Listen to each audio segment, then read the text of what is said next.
আসসালামাইকুম প্রিয় ষষ্ঠ শ্রেণীর শিক্ষার্থীরা, এই ভিডিওতে আলোচনা করব ষষ্ঠ শ্রেণীর গণিত বইয়ের 84 পৃষ্ঠার আমরা 8 নম্বর সমাধান করব। প্রিয় শিক্ষার্থীরা দেখো, এখানে বলছে সঠিক উত্তরটি খাতায় লেখো। তোমরা খাতায় তুমি সঠিক উত্তরগুলো লিখবা। এখানে 3টা প্রশ্ন করেছে, 1, 2, 3। এই 3টা প্রশ্ন সহজভাবে সমাধান করব। তো মনোযোগ সহকারে ভিডিও দেখলে অবশ্যই তুমি এর থেকে উপকৃত হবে। চলো, এখানে কি বলছে 1 নম্বরে x এর দ্বিগুণ। আচ্ছা, x এর দ্বিগুণ মানে কি বলো তো? গত ভিডিওতে কিন্তু আমরা এখানে তো 8 নাম্বার, গত ভিডিওতে 7 নাম্বার সমাধান করেছিলাম। তোমরা যারা ভিডিওটি দেখোনি অবশ্যই আমার চ্যানেলে গিয়ে প্লে লিস্ট দেখবা। এই প্লে লিস্টে গিয়ে তুমি সব ভিডিও পাবা। ওকে, দেখো এখানে x এর দ্বিগুণ। x এর দ্বিগুণ মানে হলো, মনে করো 2x। দ্বিগুণ মানে 2, দ্বিগুণ মানে কি বলো তো 2।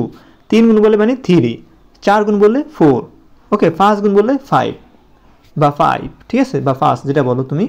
তো এখানে আমাদের বলছে কি দ্বিগুণ, x এর দ্বিগুণ। দ্বিগুণ মানে 2 আর x এর x, এর মানে কি গুণ, এর মানে কি গুণ। x এর দ্বিগুণ মানে হলো 2x, x এর দ্বিগুণ মানে কি 2x। যদি বলতো x এর 3 গুণ লিখতাম কি 3x, x এর 5 গুণ লিখতাম 5x। ওকে, থেকে 5 বিয়োগ কি করতে হবে? 5 বিয়োগ করতে হবে, মানে বিয়োগ 5 মানে 5 বাদ দিতে হবে। দেখো এখানে নিচে কোনটি হবে, দেখো এখানে 2x - 5 কোথায় আছে? 2x + 5, এটা হবে না, কাটা। দেখো 2x - 5, হ্যাঁ এটা রাইট, এটা মিলছে। দেখো এটাও হবে না, এটাও হবে না। এখানে দেখছে কি 5 - 2x। এখানে বলছে কি যে x এর দ্বিগুণ থেকে, মানে x এর দ্বিগুণ থেকে 5 বাদ দিতে হবে। এখানে লিখছে 5 থেকে 2x মানে বাদ দিছে, এটা হয় না। চলো 2 নম্বরটা সমাধান করি। 2 নম্বর কি বলছে দেখো, a এর 3 গুণ। a এর 3 গুণ মানে হলো 3a। যদি বলতো a এর 5 গুণ তো লিখতাম 5a। ওকে, a এর 3 গুণ মানে হলো 3a, সাথে x এর y গুণ। x এর y কি? x এর সাথে y গুণ করলে কি হবে? xy। x এর সাথে y গুণ করলে কি হয়? xy। এবং কি করছে? x এর y গুণ যোগ করলে কি করতে হবে? যোগ করতে হবে। তো আমরা কি করব? যোগকে এখানে দিব না এখানে দিব বলো তো? অবশ্যই মাঝখানে দিতে হবে, ঠিক আছে, এখানে দিতে হবে, ঠিক আছে। তো এখানে কি হইতেছে 3a + xy, এটা হবে না। 3a + xy, দেখো তো 3a + xy কোথায় আছে? 3a + xy, হ্যাঁ এটাই আছে। কত আছে আমরা এটা পেয়েছি, এটা অ্যান্সার। দেখো এখানে লিখছে কি 3x, এটা হয় না। এটাও কাটা, কারণ এখানে 3a নাই, এখানেও 3a নাই, এখানেও 3a নাই। ওকে, তারপর দেখো 3 নাম্বারটা কি লিখছে? a এবং c এর গুণফল। a এর সাথে c কি করতে হবে? গুণফল করতে হবে। তো a এর সাথে c গুণ করলে কি হবে? ac।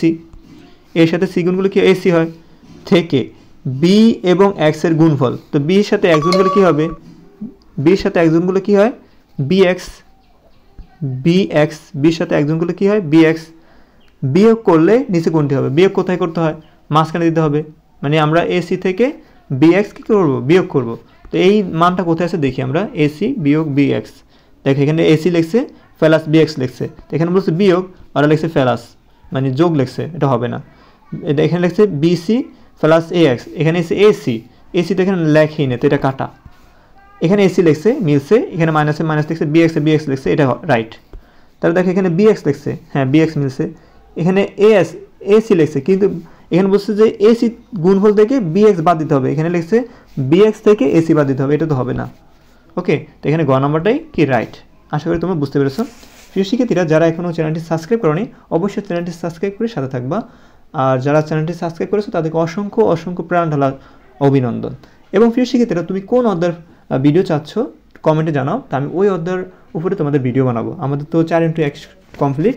এখন আমরা কোন অধ্যায়ের উপরে ভিডিও বানালে তোমাদের উপকার হবে একটু কমেন্টে জানাও তাড়াতাড়ি। ধন্যবাদ, আসসালামু আলাইকুম।